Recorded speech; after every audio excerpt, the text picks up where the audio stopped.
얼마 전 넷플릭스에서 공개된 초가구야 공주라는 작품을 봤습니다. 일단 이 작품을 한마디로 설명하자면요, 버추얼 아이돌 문화에 대한 헌사로 아주 가득 찬 그런 작품입니다. 솔직히 말해서 버튜버 문화는 무시를 당할 때가 굉장히 많잖아요. 진짜 사람도 아닌데 왜 저런 걸 보느냐, 이런 시선을 받을 때가 많은데, 그런 반면에 이 작품은 버튜버 문화가 얼마나 소중하고 아름다운 것인지, 또 여기에는 얼마나 흥미로운 놀이 요소가 존재하는지를 굉장히 많은 디테일을 동원해서 묘사해주고 있습니다. 그래서 아마도 버튜버 문화를 좋아하셨던 분들께서는 굉장히 기쁘셨을 것 같아요. 그러다 보니까 제 채널에도 이 작품 좀 봐달라고 요청을 하는 댓글들이 꽤 있었거든요.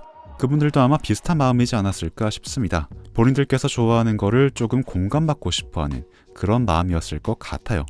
그래서 제가 그런 댓글들을 보고 이 작품을 보게 됐는데요. 하지만 정말로 안타깝게도 저는 버튜버 문화를 애초에 그렇게 좋아하지가 않기 때문에 이 작품도 그다지 재미있게 보지는 못했습니다. 거기다가 이 작품을 좋아하시는 분들께서는 작화가 되게 훌륭하다, 이렇게 말씀들을 해주고 계시지만, 사실 저는 이펙트가 화려한 것과 작화가 좋은 것은 구분해야 한다고 생각하기 때문에 사실 그런 의견에도 크게 동의를 하지는 못했습니다. 자, 그러면은 제가 왜 이 영상을 만들고 있느냐, 또 재밌게 본 사람들 열받게 만들려고 까는 영상을 만들려고 그러는 거냐 라고 하실 수도 있을 텐데요. 물론 이 작품에 대해서 좋은 얘기를 하지는 못하겠지만, 그거랑 별개로 제가 이거를 보다가 조금 다른 측면에서 되게 흥미로운 요소를 발견한 게 있습니다. 그래가지고 요 얘기는 조금 해보면 괜찮겠다 싶어가지고 영상을 준비하게 됐어요. つくよみではみんなが表現者。君も何かをして人の心を動かしたら運営から不自由がもらえるんだ。 자, 일단은 초가구야 공주는 말씀드린 것처럼요, 기본적으로 버튜버 소재를 베이스로 하고 있습니다. 그리고 그 소재 위에다가 아이돌 성장 서사를 아주 잘 버무려 놓고 있어요. 먼저 간략하게 줄거리를 말씀드리자면요, 버추얼 아이돌을 선망하기만 하던 평범한 중학생 주인공이 어떤 우연한 만남을 계기로 순식간에 유명한 버튜버로 성장한다라는 그런 이야기를 그려내고 있습니다. 자, 그런데 저는 이런 이야기를 구성해가는 과정에서요, 되게 재미있는 방식이 보였습니다. 悲しくはしたくないんだ。みんなでお見送りしてハッピーに卒業させて。 바로 버추얼 아이돌로 유명해진 주인공이 은퇴를 하는 걸, 그러니까 아이돌로서의 활동을 종료하는 걸요, 그거를 졸업이라고 표현을 하면서 다 같이 축하를 해주는 이런 장면이 되게 흥미롭게 보였습니다. 물론 일본 아이돌 문화에서 졸업이라는 표현을 쓰는 건 되게 보편적이라는 건 저도 잘 알고 있습니다. 그래서 그것 자체를 신기하다고 말씀드리는 건 당연히 아니에요. 저는 그것보다는 졸업이라는 이 표현에 담겨있는 그 문화적인 맥락, 그 관점이 되게 재미있다는 생각이 들어서 여기에 관련된 이야기를 좀 해보고 싶어졌습니다. 자, 그러면 맨바탕에서 그 얘기를 할 수는 없으니까 일단 작품의 배경 설명부터 좀 해보도록 하겠습니다. あんたもしやかぐや姫なの？ 먼저 초가구야 공주는요, 일본의 전래동화 가구야 공주 이야기를 리메이크한 작품입니다. 그리고 이건 지브리 스튜디오도 장편 애니로 제작을 했었을 만큼 일본의 대표적인 동화이기도 해요. 이 동화 이야기는 비교적 단순합니다. 어느 날 갓난아이가 대나무에서 자라는 걸 노부부가 발견을 해가지고 그 아이를 집으로 데려와서 키웠는데 얘가 진짜로 대나무 죽순처럼 하루가 다르게 쑥쑥 자라더라. 그래서 신묘한 힘을 가진 존재인 건 어느 정도 예상을 하고 있었는데, 얘가 성장을 다 마치고 나니까 말도 안 되게 아름다워져서 일본의 귀족들은 물론이고 일본의 천황까지 가구야에게 구원을 하러 쫓아오게 됐다. 그러다 보니까 나라 전체가 어지러워지는 지경에 이르러서 가구야 공주는 이 상황이 너무나 고통스러워서 私の心が叫んでしまったのです。もうここにはいたくないと。 자신의 고향인 달나라로 그만 돌아가겠다고 마음을 먹게 된다. 그래서 이별을 슬퍼한 노부부와 주변 사람들은 달나라의 호송대를 막으려고 애를 써보지만 결국 달나라의 사람들을 막지 못하고 가구야 공주는 달나라로 돌아가게 된다. 그런 이야기입니다. 그리고 잠깐 흥미거리로 논외로 말씀드려볼 부분이 있습니다. 지브리의 타카하타 이사오 감독이 만들었었던 이 버전의 가구야 공주는요, 그 당시에 제작비로 무려 51억 엔을 써버려가지고 지브리가 정규 제작팀을 해체하는 결정을 내리는데 가장 큰 공헌을 했었다는 그런 슬픈 전설이 전해져 내려오기도 합니다.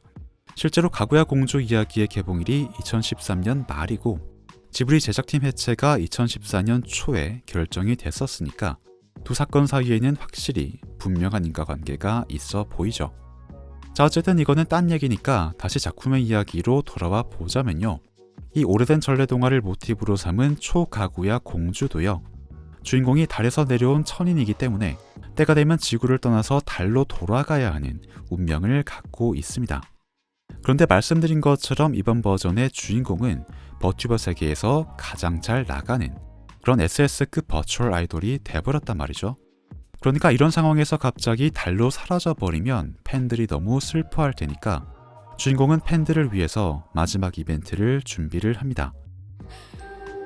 みんなでお見送りしてハッピーに卒業させて 그러니까 바로 여기에서 졸업이라는 개념을 사용하고 있는 거예요. 자, 물론 말씀드린 것처럼 일본의 아이돌 문화에서 졸업이라는 개념은요, 오냥코 클럽이라는 아이돌 그룹이 이미 80년대에 도입을 했었을 만큼 아주 오랫동안 보편적으로 사용이 되어 왔었습니다. 자, 그런데 저는 이 사실을 지식상으로는 알고는 있었지만 이게 정서적으로는 아무래도 와닿지가 않는 부분이다 보니까 문득 이 작품을 보다가 이게 좀 이상하다는 생각을 갖게 됐습니다. 아무리 용어를 졸업이라고 표현을 한다고 해도 본질적으로는 어쨌든 아이돌 은퇴인 거잖아요. 그러니까 은퇴를 하고 나면 내가 좋아했었던 아이돌이 더 이상 존재하지 않게 되는 건데 이 작품에서 묘사하고 있는 관객들의 반응을 보면은 제가 생각하는 것과는 되게 다른 모습이었습니다.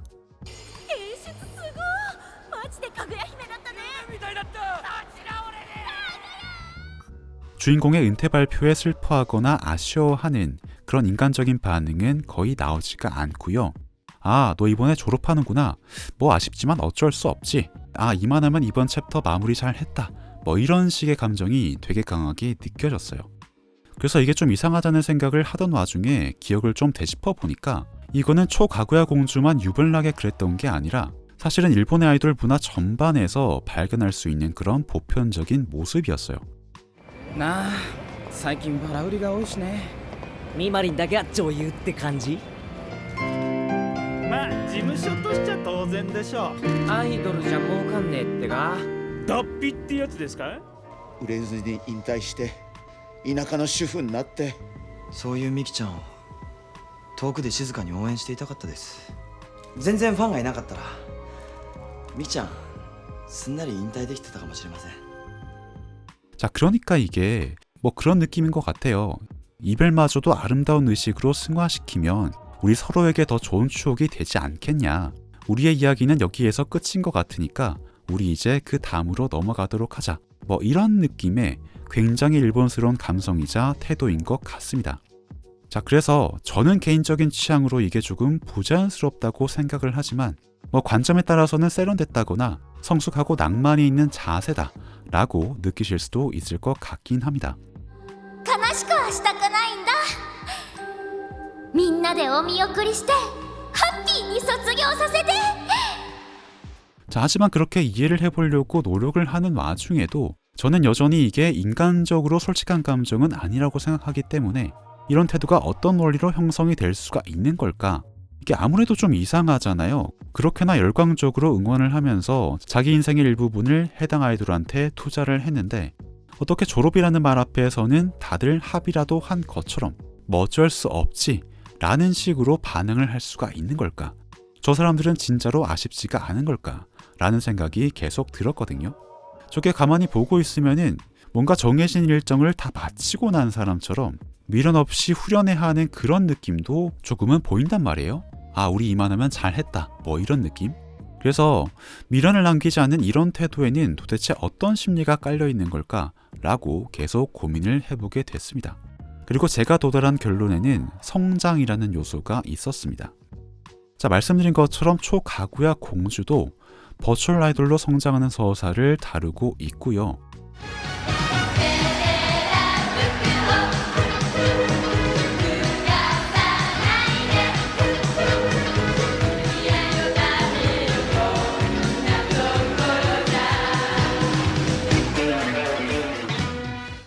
현실 세계의 대부분의 일본 아이돌도 지금은 미숙하지만 점점 더 성장하는 존재로 자신들을 세일즈하는 모습을 많이 보여주고 있습니다.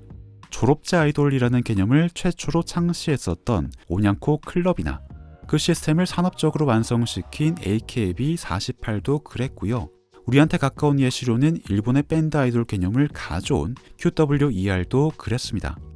그러니까 이런 거죠. 지금 당장은 조금 부족할지도 모르지만 앞으로 점점 더 성장해 나갈 테니까 그 과정을 함께 해달라고 말하는 게 이런 일본풍의 아이돌들이 내세우는 가장 큰 세일즈 포인트가 되는 거죠.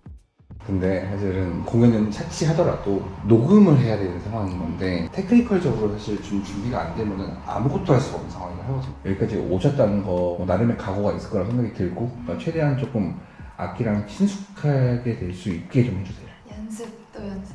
물론 QWER의 경우에는 한국의 엄격한 K-패치를 피할 수가 없는 그런 국적의 소유자들이기 때문에 미숙함 같은 걸 장점으로 내세워도 괜찮은 일본과는 다르게요.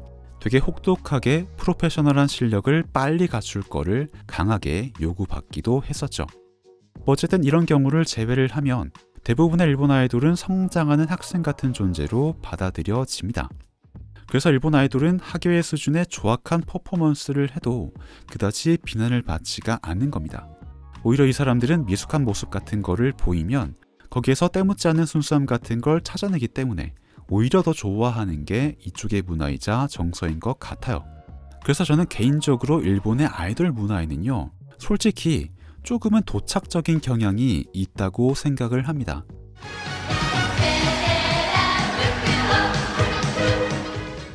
이런 문화를 소비하는 팬들은 미숙한 아이돌을 순수한 존재로 자기 마음대로 재단을 한 다음에 그 안에서 자기가 원하는 모습만 부분적으로 탐닉을 하는 그런 집착적인 맥락이 있는 거죠.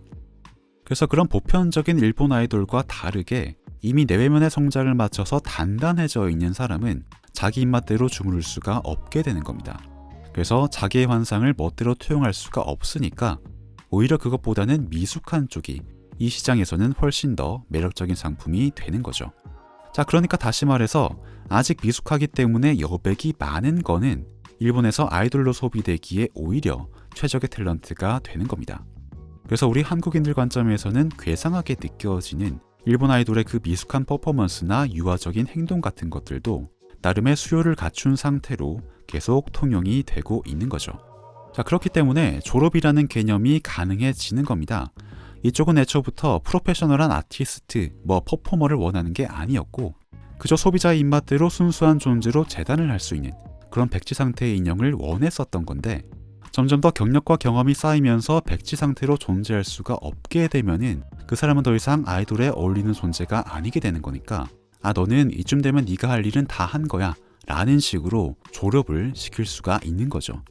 그래서 성장이라는 요소는 일본 아이돌 문화에서 굉장히 핵심적인 상품이지만 그거를 다 소진하고 나면은 곧바로 상품성이 떨어져 버리는 그런 아이러니함을 갖고 있는 거죠. 그리고 이 성장이라는 개념은요, 조금 더 개념적으로 파헤쳐 볼 만한 흥미로운 부분을 가지고 있습니다. 생각을 해보면 미성년에서 성년으로의 성장이라는 건요, 한 사람의 인생에서 단 한 번만 발생을 하는 유일한 사건입니다. 성인으로 성장을 하고 난 다음에는 그 이전의 상태로는 절대로 돌아갈 수가 없으니까 성장이란 건 구조적으로 재발매가 불가능한 초한정판 아이템이 돼버리는 거죠. 그렇기 때문에 이런 식의 마케팅도 가능해지는 겁니다. 오직 단 한 번뿐인 나의 성장 과정을 당신이 함께 해달라.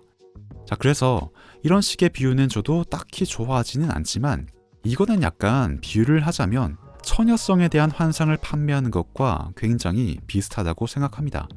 일생에 단 한 번뿐인 재화를 판매를 하는 건데 소비자 입장에서는 그거를 한번 취득하고 나면 그 대상에 대한 환상도 어느 정도 누그러뜨리게 되는 그런 메커니즘이 있는 거죠. 자, 어쨌든 제가 그렇게 비유를 드린 것처럼 가장 소중한 초한정판 아이템인 성장을 팬들의 입장에서는 이미 자기 손에 넣은 상태예요. 자, 그러면 말씀드린 것처럼 어떻게 됩니까? 가장 순수한 첫 경험은 내 손에 넣었으니까 이제는 여기서 그만 보내줘도 그다지 아쉬울 게 없어지는 상태가 돼버리는 거죠. 그래서 아이돌이 은퇴하는 거를 졸업이라고 표현을 하면서 은퇴 자체에 대해서는 올 게 왔다는 식으로 반응을 할 수가 있는 겁니다.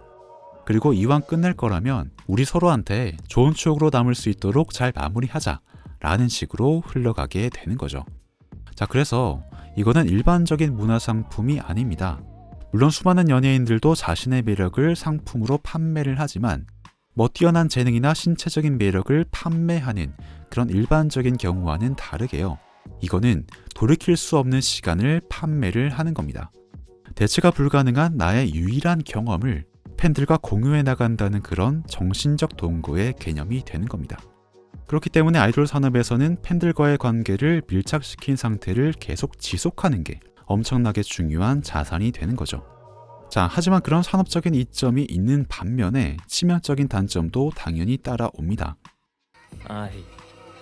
愛この嘘つきガキなんてこさえやがって 팬들의 입장에선 이렇게 되는 거예요. 아니, 나는 너와 같은 시간을 공유한다고 지금까지 생각을 하고 있었는데 알고 보니까 너는 나 몰래 다른 아이돌, 다른 연예인을 만나면서 나와는 분리된 사적인 시간을 따로 만들고 있었네? 라는 식으로 반응할 수 있는 그런 종류의 열애설이 터져버리면 그거는 시간을 함께 공유했다고 생각을 해봤었던 팬 입장에서는 도저히 견딜 수가 없는 폭발의 트리거가 돼버리는 거죠. 아니, 네가 나한테 공유해줬었던 시간 너한테 가장 소중한 것이었다며? 근데 이제 와서는 우리랑 함께 하자는 시간을 네가 따로 만들어? 약간 그런 식으로 배신감을 느끼게 되는 거죠. 다 비슷한 연예인들이지만 유독 아이돌의 열애설에 강한 반응이 나오는 거는 이런 산업적인 구조가 작동을 하는 겁니다. 자, 그러니까 얘기가 좀 길어졌는데 정리를 하자면 이런 겁니다. 성장이라는 첫 경험의 재화를 상품으로 판매하는 산업이다 보니까 그 재화를 다 소진하고 나면 그만큼 순수함에 대한 환상도 같이 떨어져서 자연스럽게 졸업이라는 단계로 진입을 하게 된다. 그리고 그 단계에서는 팬들도 이미 첫 경험을 소유했다고 생각하기 때문에 아쉬우면서도 또 한편으로는 후련하다는 마음으로 졸업을 축하할 수가 있게 된다. 뭐 그런 이야기였습니다. 물론 한 아이돌을 성장시키는 과정을 가장 큰 상품으로 제시하는 건 우리 한국도 마찬가지긴 하죠. 그래서 말씀드린 것처럼 열애설 같은 게 터져버리면은 그만큼 강한 배신감을 느끼기도 합니다. 하지만 일본과는 다르게 우리나라의 아이돌 문화에서는 되게 미숙하고 순수한 존재로 아이돌을 대상화하는 문화는 없기 때문에 그에 따라서 나는 너의 성장 과정을 다 지켜봤으니까 네가 졸업해도 그다지 아쉽지가 않아. 뭐 그런 식의 문화는 존재하지가 않게 되는 거죠. 자, 그래서 제가 이전에 국보 영상에서도 말씀을 드렸었지만 확실히 이런 측면에서 일본은 한 사람을 살아있는 사람이 아니라 자기가 원하는 방향대로 소비할 수가 있는 그런 기호로 만드는 것에 훨씬 더 거부감이 덜한 것 같습니다. 뭐 사실 초가구야 공주를 보고 나서 이런 생각을 하게 되는 건 저도 스스로 웃기다고 생각하긴 하는데 어쨌든 저의 이런 주절주절 내피셜을 여기까지 들어주셔서 오늘도 감사드립니다.